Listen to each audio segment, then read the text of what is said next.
Business studies का important chapter है financial management और उसमें हमने कैपिटल स्ट्रक्चर सीखा था कि कंपनी की कैपिटल स्ट्रक्चर डेट और इक्विटी में डिवाइड होती है, जिसको हम लोग ईपीएस अगर कैलकुलेट करने, अर्निंग पर शेयर अगर हम कैलकुलेट करते हैं, ईबीआईटी आपको दिया हुआ है, that is earning before interest and tax. उसमें से हम लोग माइनस करते थे इंटरेस्ट का अमाउंट। ये वो इंटरेस्ट है जो आपने लोन लेने पर, डिबेंचर पे, बैंक लोन पे जो भी आप इंटरेस्ट दे रहे हैं वो आपको माइनस करना है, जिससे आपका आ जाता था अर्निंग बिफोर टैक्स।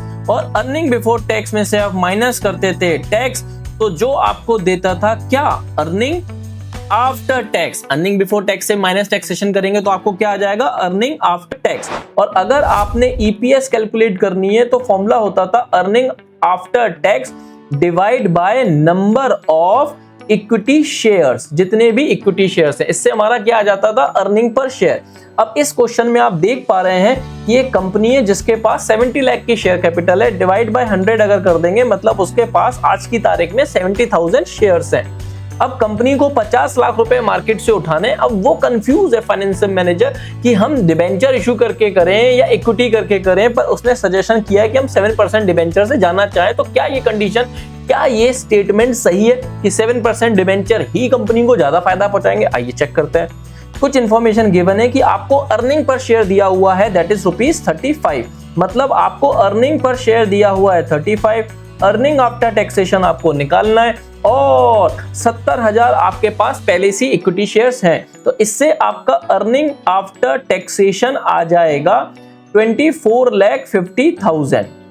मतलब आपके पास ये वाली फिगर आ गई है 24,50,000। अब आपको मालूम है कि आप पे टैक्सेशन लगा है 30%, तो आपके पास ये वाली फिगर क्या होगी, x minus 30% of x equal to 24,50,000। जब आप इस इक्वेशन को सॉल्व करेंगे तो आ जाएगा 0.70x और x equal to 24,50,000 divide by 0.7 आप करेंगे तो ये आपको फिगर दे देगा 35 लाख।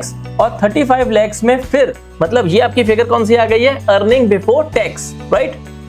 ठीक है। अब इसके बाद अगर आपने 50 लाख रुपए 7% के रेट से डिबेंचर के रूप में आए हैं तो आपके पास इंटरेस्ट कितना लग गया है, 3,50,000। 50 लाख पे 7% इंटरेस्ट कितना, 3,50,000। दैट मींस ये चीज आपने माइनस करके फिगर निकाली होगी 35 लाख। मतलब इससे पहले ईबीआईटी आपका कितना होगा, 38,50,000।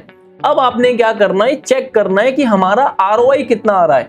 तो आरओआई का हमारा फॉर्मूला हुआ करता है EBIT divide by total investment. हाँ जी, टोटल इन्वेस्टमेंट। तो अभी अभी हमारा ईबीआईटी कितना आया था, 38,50,000 और टोटल इन्वेस्टमेंट पहले ही हम 70 लाख कर चुके हैं, अभी अभी हमने 50 लाख कवर किया है, तो हमारे पास टोटल इन्वेस्टमेंट हो गया है 1,20,00,000। तो इससे हमारा आरओआई पता है कितना निकल के आ रहा है, 32.08%।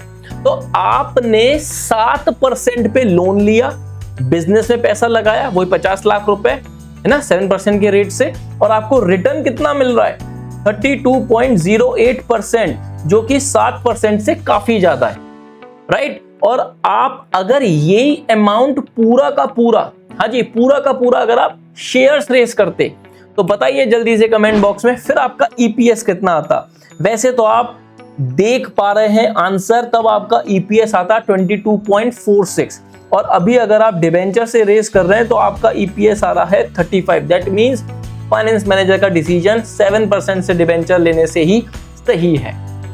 अच्छे से नोट डाउन करें इस क्वेश्चन को।